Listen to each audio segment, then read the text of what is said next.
როგორ უნდა შემცირდეს ქვეყანაში ჰიპერპოპულაცია და რამდენად ახსრულდება რეგულაცია თემაზე საუბარს უკვე თაკო გოგიჩაიშვილი Modern Dog Resort-ის დამფუძნებელთან ერთად ვაგრძელებთ. თაკო, მოგესალმებით, მადლობა დროისთვის და გადაცემაში სტუმრობისთვის. დიდი მადლობა, რომ დამპატიჟეთ. უპირველესად მინდა შევაფასოთ რეგულაცია, შეირჩა კონკრეტული ჯიშები, მაღალი რისკის მქონე ჯიშები, ასეა დასახელებული და მათზე დაწესდა შეზღუდვა მათ, ასე ვთქვათ, გამრავლებასთან დაკავშირებით. რამდენად სწორია ეს რეგულაცია კონკრეტული ჯიშების შერჩევა მათ შორის და როგორ შედეგს მოგცემს ეს თქვენი შეფასებით? ძალიან კარგი კითხვა, საინტერესო იყო ჩემთვის სიმართლე გითხრათ ამის წაკითხვა.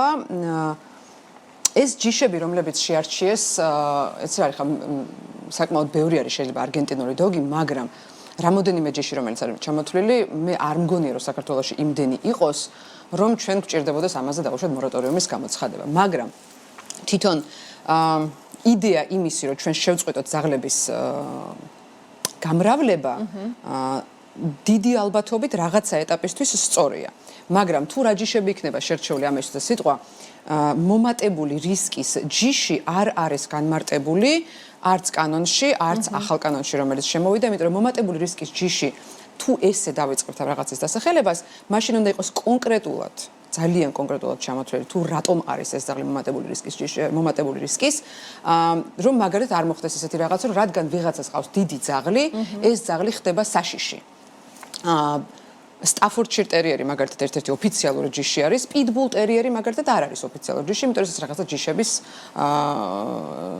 სხვადასხვა ჯიშების ერთად რაღაცა გამოყვანილი ძაღლი, რომელიც არ ითვლება რაღაც ოფიციალურ ჯიშად, მაგრამ რა დიდი განსხვავება მაგალითად ამ ორ ძაღლს შორის, დიდად ვერავინ ამაზე პასუხს ვერ გაგცემს. ამავდროულად თუ როგორ ვასახელებთ იმას, რომ ძაღლმა შეიძლება რაღაცა საშიშროება შეუტანოს ადამიანებს და ზოგადად სოციუმში ცხოვრებას, აი ეს არის ძალიან მნიშვნელოვანი, რომ ზუსტად გაიწეროს იმისთვის რაღაცა ცუდი რაღაცები ამას მე არ მოყვეს. კი ბატონო. ასევე საინტერესოა ამის ახსრულება, ხო? იმიტომ რომ სურსათის ეროვნულმა სააგენტომ უნდა გააკონტროლოს, რამდენად ახსრულდება, რამდენად გაითვალისწინებენ ამ შესყიდვას. როგორ ფიქრობთ, როგორ წარმოგიდგენიათ თქვენ, როგორ მოხდება ამის კონტროლი, შემდგომ უკვე ახსრულება? მიფიქრია მაგაზე. არ ვიცი მაქვს თუ არა ზუსტი ესეთი პასუხი, იმიტომ რომ ამ ეტაპზე რაღაცა ნებისმიერი, რაც არ უნდა იყოს ჩამოთვლილი ამ კანონში. დღესდღეობით რაც არის, ესე იგი, ერთი რომ დავუშვათ პოპულაციის კონტროლი, ორი ის რომ გვაქვს ჩიპირება და საერთო ბაზა გადასარევ, მაგრამ როგორ მოხდება ეს ყველაფერი? ის რომ დავუშვათ უნდა იყოს სტერილიზაცია და კასტრაცია, მანდაც უამრავი შავი ხვრელი, როგორ მოხდება ეს ყველაფერი? არ მგონია რომ ამისთვის ჯერჯერობით მზად ყოფილიყავით. ძალიან კარგია რომ რაღაცა ნაბიჯი გადაიდგამ და ვცდილობთ რომ რაღაცა ცვლილებები შევიტანოთ, მაგრამ ის თუ საიდან ვიწყებთ ამ ცვლილებების შეტანას, ჩემი აზრით არ არის სწორად ან კარგად დაგეგმილი, თუ მიცემ ჩემ თავს იმის უფლებას, რომ სწორად დაგეგმილი. იმიტომ რომ პრობლემა არა მხოლოდ იმაში არის, დავუშვათ ჩვენს ქვეყანაში უამრავი მიუსაფარი ძაღლი არის. პრობლემა უფრო დგას იქ, თუ რამდენად აცნობიერებენ ადამიანები იმას თუ რას აკეთებენ,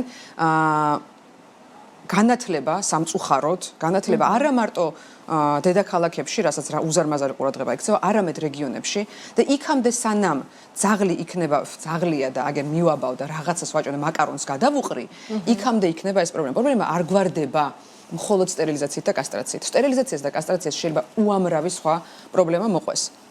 მით უმეტეს, როდესაც ამას აწესებ, როგორც კანონი, ის რომ მე ჩემი საკუთრება და ძაღლი არის ჩემი საკუთრება, როგორც მაგ კონსტიტუციური უფლება რომ მყავდეს, რაც მინდა ეს გავაკეთო, ისევე როგორც შევღებო ჩემი სახლი მაგალითად მწვანეთ, შენ მეუბნები, რომ ეს უნდა მოხდეს უპირობოდ და ეს არის საჭირო და ეს არის კანონით. ამავდროულად მაშინ უნდა იყოს უამრავი რაღაცა გაკეთებული, მით უმეტეს რეგიონებში, იქ რომ ადამიანებს უნდა გქონდეთ წვდომა ვეტერინარებზე, ვეტერინარულ მომსახურებაზე, ეს მომსახურება უნდა იყოს უფასო, ამავდროულად რატომ აქვს უზარმაზარი შავი ხვრელები ამ კანონმდებლობას, ეს არის ის, რომ თუ მე მეუბნები, რომ მე ჩემი ძაღლი უნდა დავაკასტრირო, ან გავასტერილო, მაშინ მე უნდა მქონდეს აბსოლუტურად 100% გარანტია იმაზე, რომ ის პროცედურა, რომელიც არ არის ოპერაციული, არამედ არის ქირურგიული, რომ ჩემი ძაღლი ამით არ დაზიანდება. ამიტომ უამრავი რაღაცა რაც უნდა გავითვალისწინოთ, მაგრამ ის პირველი გადადგმული ნაბიჯი, რომელიც დღესდღეობით გადავდგით და მე ძალიან მოხარული ვარ იმით, რომ ეს ყველაფერი ხდება, იმიტომ რომ ყურადღებას ვაქცევთ. მე მესმის. რა თქმა უნდა, რაღაცა უნდა დაიდეს. აუცილებლად არ შეიძლება მთლად ახლა ისე თქვა, რომ იცი რა, რატო აკეთებთ ეს ამდენი რაღაცა არასწორია. მე მივესალმები. მე მიხარია რომ რაღაცა ნაბიჯი არის გადადგმული, უბრალოდ იქნება რაღაცები ჩასწორებულად ჩემი აზრით ეს მოხდება. მოხდება, იმიტომ რომ იქნება რაღაცაც ამაზე საუბარი, მოყვება ამას რაღაცა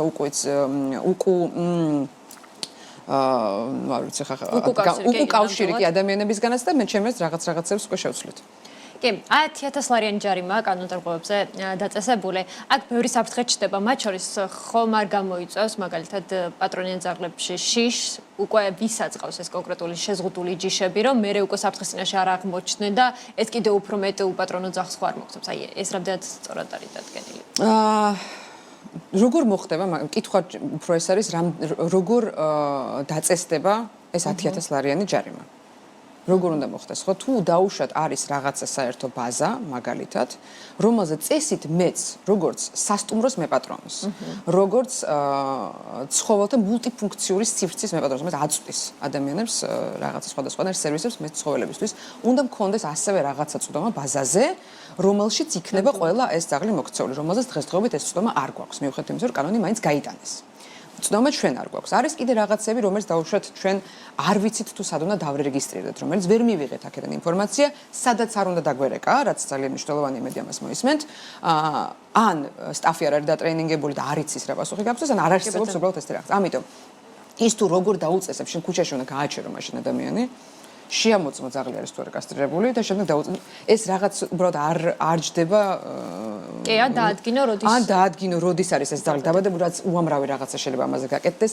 ამიტომ ეს ცვლილებები, რომელიც შესაძლებელია რომ შევიტანოთ, კარგი იქნება თუ მოხდება, იმიტომ რომ 10,000 ლარი ეს არის საკმაოდ ძალიან დიდი ფულია ბევრი ადამიანისთვის. ამიტომ ამაზე ჯარიმის დაწესება ესე ჩემი აზრით არის აბსოლუტური აბსურდი.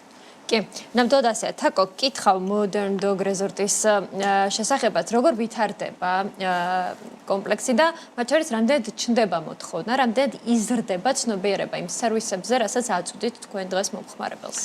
სერვისებზე ცნობიერება ძალიან იზრდება, უამრავი სხვადასხვა სასტუმრო არსებობს, არის ბევრი ცენტრები ხა, რომელიც ჩვენ სულ ყველა რადგან ამას ვარეკლამებთ, ერთი ადამიანი მეორეს ასე თუ ისე რეკლამას უჩენს, რადგან ის ადამიანები იწყებენ უკვე რაღაცის მოკვლევას და რაღაცების შედარებას, ამიტომ კი ადამიანებს უკვე გაუჩნდათ ეს სურვილები, იმისთვის რომ თავისი ძაღლები მიიყვანონ და თუნდაც ატარონ კინოლოგთან, იმიტომ რომ ეს უფრო ესეთი აქტუალური გახდა, რომ ძაღლი უნდა იყოს რაღაცა კონკრეტულ ქცევები უნდა იცოდეს და სოციუმში ნორმალურად უნდა იყოს მორგებული.